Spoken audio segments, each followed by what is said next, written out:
wetin dey sup ẹ̀yin tèmi o. Wọ́n ní wọ́n ti ń rọ òjò kínní yẹn lórí Rivers State. Rivers State on fire. Rivers State on fire. Abeg, wetin dey sup o before I go give am volume. Kẹ́ tó gbọ́ nǹkan tí wọ́n ń sọ. Ẹ jọ̀ọ́, ṣé ogun wà nílùú ni? Ṣé à ń jagun nílùú ni? The guy say over 30 minutes ni wọ́n ti ń yìn kínní látòkè. Ibi tó ti ń yìn kan ìyàwó èèyàn máa wà láàrin yẹn o. Ṣé èèyàn lè survive kínní ìṣá? Ṣé pipeline ni wọ́n ń bọ̀m̀bù ni àbí àwọn orí àwọn èèyàn ni wọ́n ń rọ̀jò ògbọ́n sí? Àgbákò lélẹ́yìí o. And who is behind all these things torí Ọlọ́run ọba?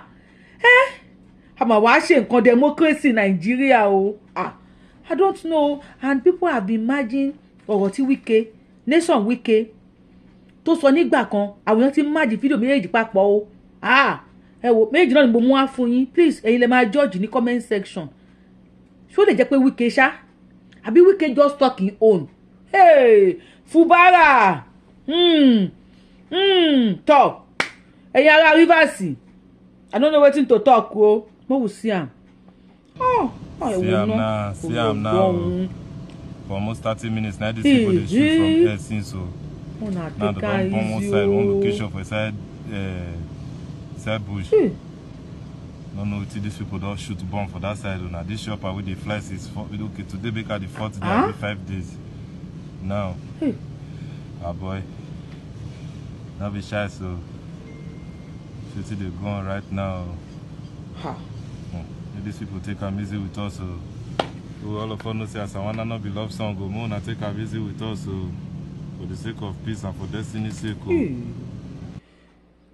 Ẹ bá mi subscribe sí YouTube channel tẹ́tí ń wò mí Irinkerin Yorubawuyi. Ẹ subscribe sí bí inú ẹ bá mi fi comment yín sí comment section. Kí n play video táwọn èèyàn match pẹ̀lú ẹ̀rọ tí Wike sọ. Wọ́n ní kinní kan ké lánàá ọmọ kú lẹ́ni ọlọ́mọdé kan ọmọ wá kú o àtàlọ́mọ̀ pé kinní kan àná ló jẹ́ kinní kan èmi ò mọ bọ́wọ́ yẹn ṣe lọ o.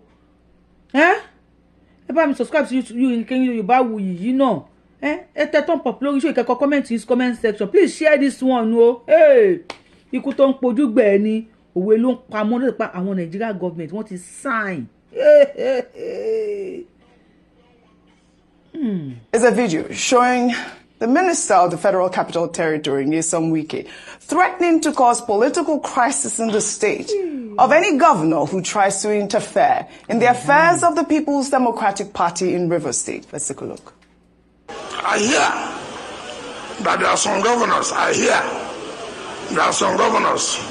who say they will take away the structure and give back to somebody. I pity those governors because I'll put fire in their state. When God has given you peace, you say you don't want peace. Then whatever you see, you take it. Prepare, because I have the capacity to also do the same thing in your own state. Whether you are from Bauchi, I don't give a damn. Whichever state you come from, as far as I know that you are trying to put yourself in River State, your hand will get burnt.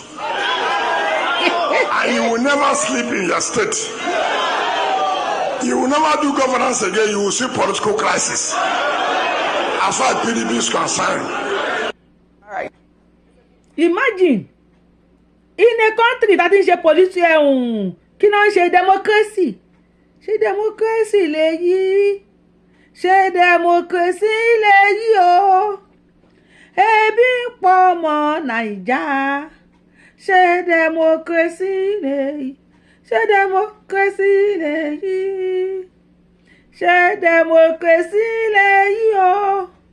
Ẹ̀wọ̀n tí wọ́n ń sọ lẹ́nu. Ṣé democracy lèyí? Ṣé nǹkan tí Wike sọ ṣóun ló come to pass? Àbí Wike kàn sọ tiẹ̀ ni? Àwọn tí wọ́n ń fẹ́ yín bàtà máa put fire sí Rivers State. Ẹ jẹ́ sáwọn tó jókòó ẹ̀ṣọ́ ọmọ Kogi ni wọ́n. Àbí ọmọ Benue. Ṣọ́mọ Nasarawa ni wọ́n. Àbọ̀mọ Benin Republic. Ṣé Cameroon náà ti wá? Wọ́n ṣọmọ Nàìjíríà. I don't know kó tó máa ń pa àwọn èèyàn lẹ́rìn. I don't know. Nígbà táwọn àwọn olóṣèlú wa tó máa ń sọ̀rọ̀ àlùfàǹṣá lẹ́nu and people will be hailing them. Àwa wí tán náà nílé wa káàkiri gbogbo ìlú ṣáwọn yẹn ò ti rí àwọn Nigerians bí gọ̀ǹgọ̀ ìṣú òdìdà rẹ ni. They see Nigerians as afọ́fúngbẹ̀mù òpònú aṣọ ara tí ò mọ ohun tó ń ṣe. Imagine. Okay, oh. Please, if you are coming across this page for the first time, this is Erinkeredo Yorubawuyi. Ẹ bá wa subscribe sí Erinkeredo Yorubawuyi the same way you subscribe to Yorubawuyi. Subscribe to all my platforms and enjoy more news. Thank you. See you on my next show. Bye. Please put your opinion in the comment section.